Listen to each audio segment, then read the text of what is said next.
By now, you've heard the news. They're calling 2026 the new 2016. Our feeds are being flooded with old filters, lost songs, and a collective longing for a vibe we thought we'd left behind. It's everywhere. And when I saw the trend, a light bulb went off. Because while the rest of the world is looking for nostalgia in fashion and music, I'm looking at the hardwood. In the NBA, 2016 felt like a glitch in the simulation. It was the last time the league felt pure, before the superteams took over, before the math and analytics solved the game, and before the legends we grew up with became memories. We had a 73-win juggernaut that looked invincible.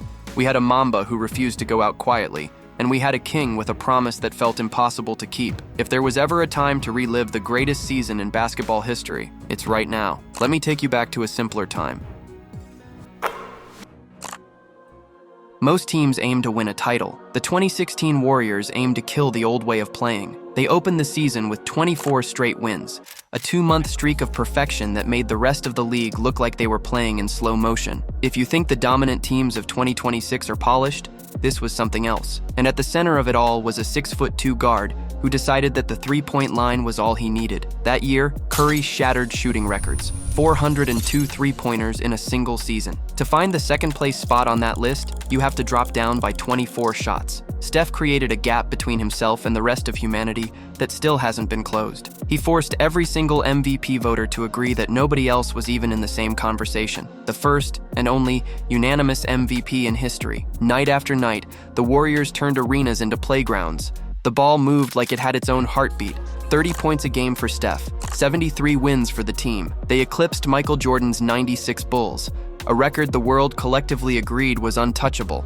Then came the night in Oklahoma City, a 38-foot heave that felt like the final nail in the NBA's coffin. They do have a timeout. Decide not to use it. Curry, way downtown. Bang! Bang! Oh, what a shot from Curry!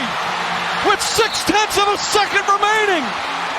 73-9, a monument to a year where the game felt limitless, a record that stays frozen in time, right where it belongs. But before that record was carved into history, the league hit the pause button for a weekend that felt less like a mid-season break and more like a cultural apex. While the regular season was a grind, February offered a brief, neon-lit escape. The NBA descended on Toronto for the coldest All-Star weekend on record, but the energy inside the arena was at a boiling point. This weekend was truly one of a kind. 2016 was the year the NBA felt like the center of the world. Everyone was courtside, the sneakers and jerseys were iconic, and the vibe was just untouchable. First, the Saturday night show. We watched the Splash Brothers go toe-to-toe in a three-point contest that felt like a heavyweight title fight. That'll give him his cushion. He's good now. He's got to make three. He's around. He's around. I told you. He's got to make this one. He won it. He won it. Told you. He won it. He won it. He won it. He won it. Then, the lights dimmed for a dunk contest that literally broke the internet. This is real. Zach's in. Okay. And that mascot. Yes, indeed. Come on, man. I told you.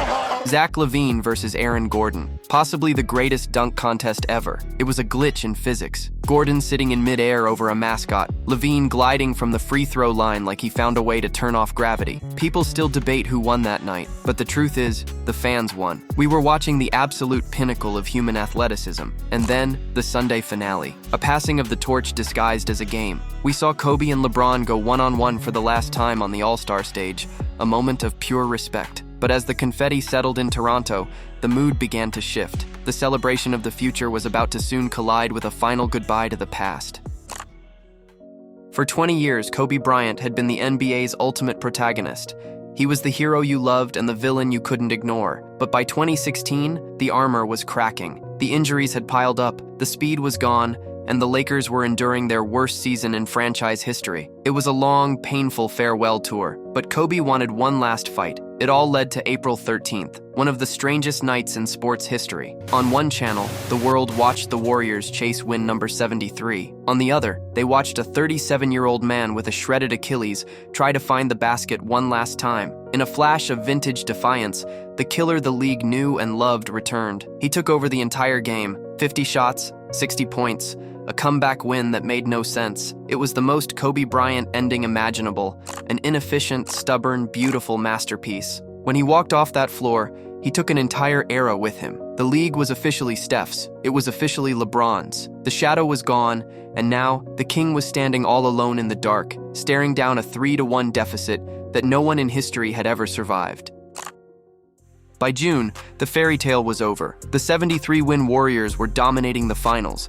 They were embarrassing the Cleveland Cavaliers, a 3-1 lead. In the history of the NBA, several teams had faced that deficit in the finals. All of them had failed. The world had already started writing the eulogy for LeBron James's homecoming. But the thing about 2016 is that it didn't care about statistics. LeBron James and Kyrie Irving decided to play the most desperate basketball we've ever seen. Game 5, 41 points for LeBron, 41 for Kyrie. Game 6, another 41-point masterpiece from LeBron. Suddenly, the unbeatable Warriors were looking at a Game 7. Then came the 2 minutes that defined a generation. First, the block. Andre Iguodala has a clear path. The Warriors are about to take the lead, and out of nowhere, a shadow stalks the glass. Iguodala to Curry, back to Iguodala, up for the layup. Oh, blocked by James. LeBron James with the rejection. LeBron James rejected the layup and rejected the idea that Cleveland was destined to lose. Next, the shot. Kyrie Irving, staring down the unanimous MVP. One dribble, one step back, one prayer. Irving and Curry, one-on-one. Irving puts it up. It's good. Kyrie Irving from downtown. When the final buzzer echoed through Oracle Arena, the greatest regular season team in history was standing in shock, and the man who had the weight of an entire city on his back had finally done it. The 52-year curse was dead. The 3-1 deficit was gone. The impossible was complete. The perfect ending to a monumental year. It's easy to see why we're looking back now. In 2026, the game is faster, the players are more athletic, and the math is solved. 2016 was the last time the NBA felt like it was written by a poet instead of a computer. Maybe the cycle has come back around.